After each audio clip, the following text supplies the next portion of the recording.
Hi everybody, Dacob here. Welcome back to the Fashion Bunker. I just received a letter and let me read it to you quickly. Shall I? I shall. Yes, I will. Okay, thank you very much. I will. You're welcome. Hi Dacob. Dacob, you are a movie star. Thank you. Our documentary House of Cardin opened in cinemas across Australia and New Zealand to rave reviews. Now the world. The official US trailer House of Cardin, the critically acclaimed documentary we worked on, can be seen on Vogue.com. Check it out and be sure to catch the film in North American theaters and virtual theaters late August and then streaming on demand starting September 15th. So thank you, love, David and Todd. Thank you, David and Todd. Love you too. So guys, just to let you know, David and Todd asked me some time ago because they watched my YouTube channel and they found my Pierre Cardin kind of videos dedicated to him, and I said if they could use them for their documentary on Pierre Cardin, which now has been released worldwide. And of course, for me, it was a huge honor because Pierre Cardin is a living legend. Yes, living. Thank God he's alive and he's still kicking in his 90s. He's just like Betty White. Pierre Cardin to fashion is, for me, what Betty White is to sitcoms and comedy in general. So thank you so much for asking me to be a part of this documentary. So if you go to cinemas or if you stream it to see the documentary, yours truly is in it just for a little bit, but I'm in it. You know what I mean? And it's just for me, I'm so ecstatic and excited to be a part of this historic event because to be in any sort of way connected to Pierre Cardin is just to me a huge honor. Now, we are in 2020. What does this mean? If you guys do go to the cinema, be safe, wear a mask, distance yourself from others. Be sure to do it safely. Otherwise, I would definitely recommend streaming it. I was invited also for the French premiere of the House of Cardin. In fact, look at this beautiful invitation that I received. This is a typical Pierre Cardin shape, the futuristic space age shape. So this was God, it's all in French. Great. And I am not going to embarrass myself here. But anyway, it was on the 21st of September. I unfortunately had to cancel because it was too dangerous for me to travel and to be there. But alas, I missed an opportunity to miss Pierre Cardin personally. Jean-Paul Gaultier was there as well. You could check out on YouTube. There are videos showcasing like what went down. So this is the beautiful invitation. And this was kind of the card. This is Pierre Cardin in his younger days. This was the invitation as well that you had to hand at the entrance on the 21st of September. Black suit or cocktail dress. I would have had the cocktail dress. No, they would have never let me in. I would have had the black suit. And so I just wanted to showcase a couple of pieces that I love so much from Pierre Cardin. Now, envision space age at its best. It's the essence of space age, late 60s to the early 70s. Very much what we also see in the late 60s in Stanley Kubrick's Space Odyssey. It's Pierre Cardin-ish / Courrèges-ish in the style. Courrèges and Pierre Cardin, and then Paco Rabanne came a bit later. They were exponentially the epitome of space age style of the late 60s and early 70s from France, and then exporting it to the rest of the world. I do have another one of the symbols that I actually got in Paris at Pierre Cardin's boutique.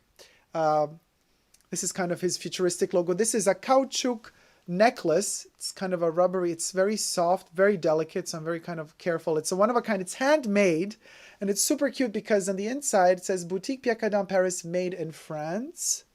That's very rare to find because, I don't know if you can see it.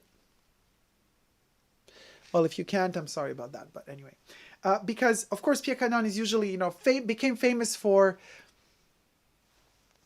licensing his brand across the world, first to China, and all of the other designers were very upset with him for doing so. But that made him a millionaire / billionaire now. Who knows how rich he is. There's even sardines with his name on it, a Pierre Cardin bank.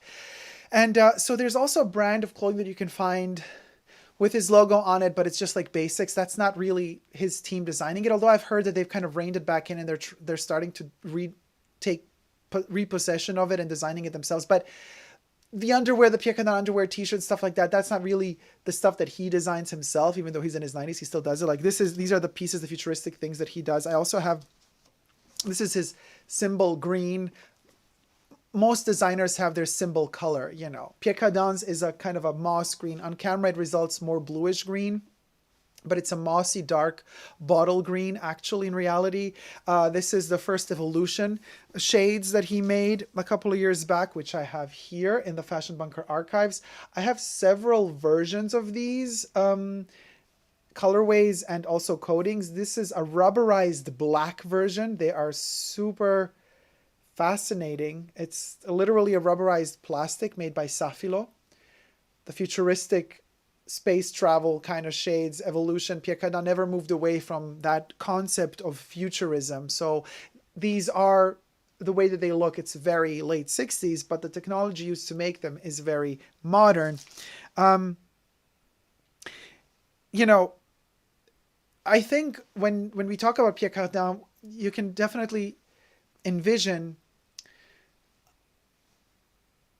a design that is so futuristic that even though it was conceived in the late 60s, it transcends that. Yes, we do have a nostalgic factor, a feeling when we look at his collections even today, even the more modern things that he's done.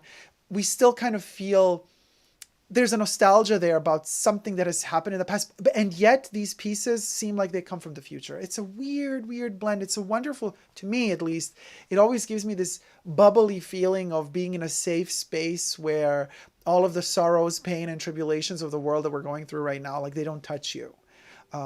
Cardin elevates the soul, elevates the spirit with the lines, with the rigor, you know, because he's also an architect. He also knows exactly how to conceive spaces, an artist, a designer, and a very, very clever and shrewd businessman. It is said that he actually told Paco Rabanne to go with the metals, because Paco Rabanne is famous for metal. That has given him kind of tips and said, like, okay, you know what? Go in this direction. This is good for you. And it actually really worked for Paco. So what more can I say except that I'm thrilled, I'm honored, I'm super happy. Check out House of Cardin if you can, stream it, otherwise safely in cinemas. And yours truly is in it. Right after or before Naomi Campbell kind of pops in saying her shtick. So yay, I'm super excited. Thank you guys so much for watching. Thank you also to my patrons for supporting the channel.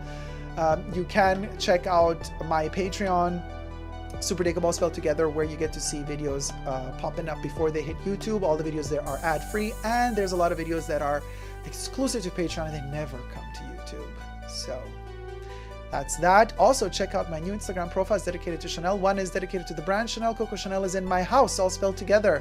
My private archives and collection is showcased, as well as thoughts on the brand today.